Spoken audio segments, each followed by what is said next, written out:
Yes, children, in today's class, let us start with question number 2 of exercise 4.4 on the topic simple equations.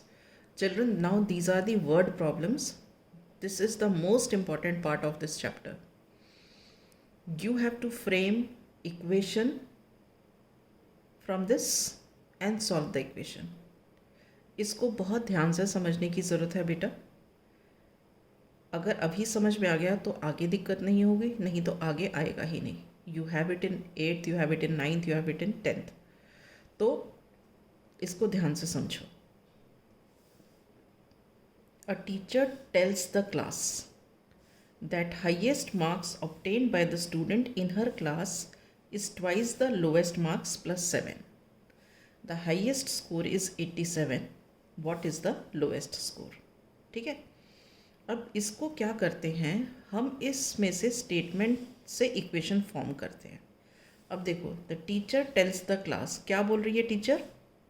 Highest marks obtained by the student in the class is twice the lowest marks plus 7. ये बोल रही है teacher. हम इसको लिख लेते हैं, short form करके लिखती हूँ. देखो, हाईएस्ट मार्क्स लिखा है मैंने. Highest marks obtained by the student छोड़ दिया, इन द क्लास भी छोड़ दिया. Highest marks is twice the lowest marks, twice the lowest marks plus 7. ठीक है. ये मैंने स्टेटमेंट शॉर्ट में लिख लिया.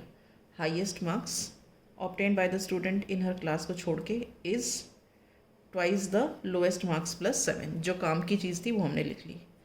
अब इससे हम कैसे लिखते हैं? हाईएस्ट मार्क्स के लिए हो गया HM, इस के लिए आ गया इक्वल टू,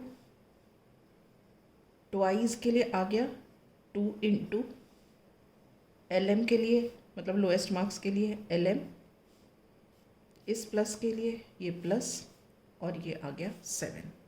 ठीक है. तो एक तरह से हमने ये इक्वेशन फॉर्म करने का तरीका ढूंढ लिया. अब देखो, इसमें ये LHS है और ये RHS है. जो चीज़ जो अननोन राइट साइड में होगा, राइट साइड, ये राइट साइड में होगा, उसको हम x मानेंगे. यहाँ राइट साइड में अननोन क्या है? Lowest marks. तो हम क्या एज्यूम करेंगे? हम एज्यूम करेंगे let the lowest marks obtained by the student is equal to x. ठीक है. अब देखो, अगर तुमने इसको x लिख दिया तो ये क्या बन गया? 2x plus 7. ठीक है. 2x plus 7 is equal to what? क्या है? HM. HM मतलब हाईएस्ट मार्क्स. तो हम यहाँ क्या लिखेंगे? Therefore highest marks obtained by the student, this is equal to 2x plus 7 ना, क्योंकि highest marks is equal to लिखा है ना 2x प्लस 7, मतलब हाईएस्ट मार्क्स क्या है? 2x plus 7. मगर यहाँ देखो क्या दिया है? Highest marks are 87, but given highest score is 87. अब आप ये देखो कि ये भी हाईएस्ट मार्क्स है और ये भी हाईएस्ट मार्क्स है. तो इसका मतलब क्या हो गया? ये दोनों इक्वल हैं.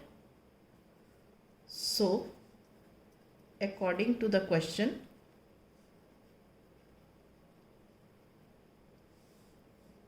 To x plus 7 is equal to 87. 2x plus 7 is equal to 87. तो ये हमारी इक्वेशन फॉर्म हो गई है. अब हम इस इक्वेशन को सॉल्व करेंगे. On solving we gate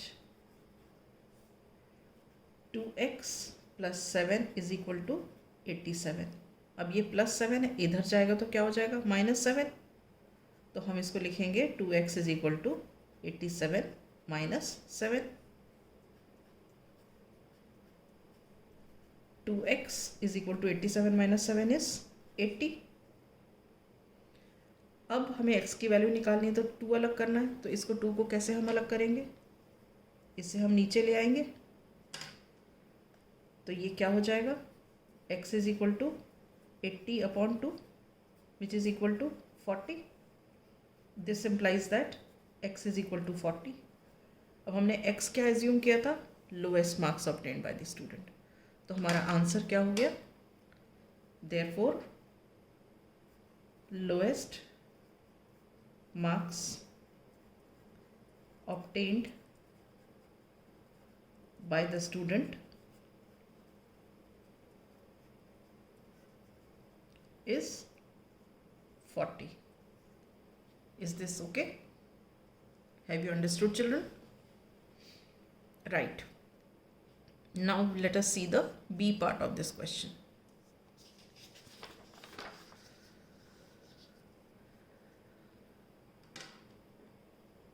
In an isosceles triangle, the base angles are equal. देखो ये है isosceles triangle, बेस एंगल्स ये होगा, ये दिया है कि ये दोनों इक्वल हैं, ठीक है। एंड वर्टेक्स एंगल इज 40, ये वर्टेक्स एंगल है, ये दिया है 40, ठीक है। what are the base angles of the triangle? Remember, sum of the three angles of the triangle is 180 degree. तो हम स्टार्ट करते हैं। इन्होंने बोला है base angles are equal, so let each of the base angle of an isosceles triangle be x. तो इसका मतलब क्या हो गया कि ये भी x है और ये भी x है, ठीक है। Given vertex angle is 40, given vertex angle is equal to 40 degrees, okay. इसके अलावा क्या दिया है हमें, sum of the three angles is 180 degree. Also, we know that sum of three angles of a triangle, कोई सा भी triangle, is 180 degrees. So according to the question क्या है, x plus x plus 40 degree is equal to 180 degree. x plus x plus 40 degree is equal to 180 degree.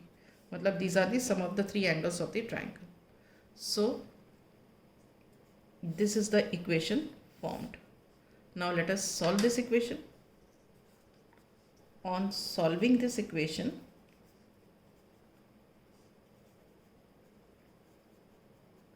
we get x plus x plus 40 is equal to 180 degree. x plus x क्या हो गया, 2x। अगर यहाँ कुछ नहीं है तो 1 है और यहाँ भी 1 है, so this is 2x plus 40 degree equal to 180 degree. अब ये इधर से इधर शिफ्ट हो जाएगा तो ये +40 का -40 हो जाएगा, so you have 180 degree minus 40 degree. So 2x is equal to 140 degree. Now we have to find x, so we have to remove this, so it comes this side, so it becomes 140 degree divided by 2, this is equal to 70 degree, ठीक है। So what do we see, x is 70 degree, means these base angles are 70 degree each. Therefore, base angles of an isosceles triangle are 70° each. Is this clear? Right. With this, I wind up my class. In the next class, I shall start with the next part of this question.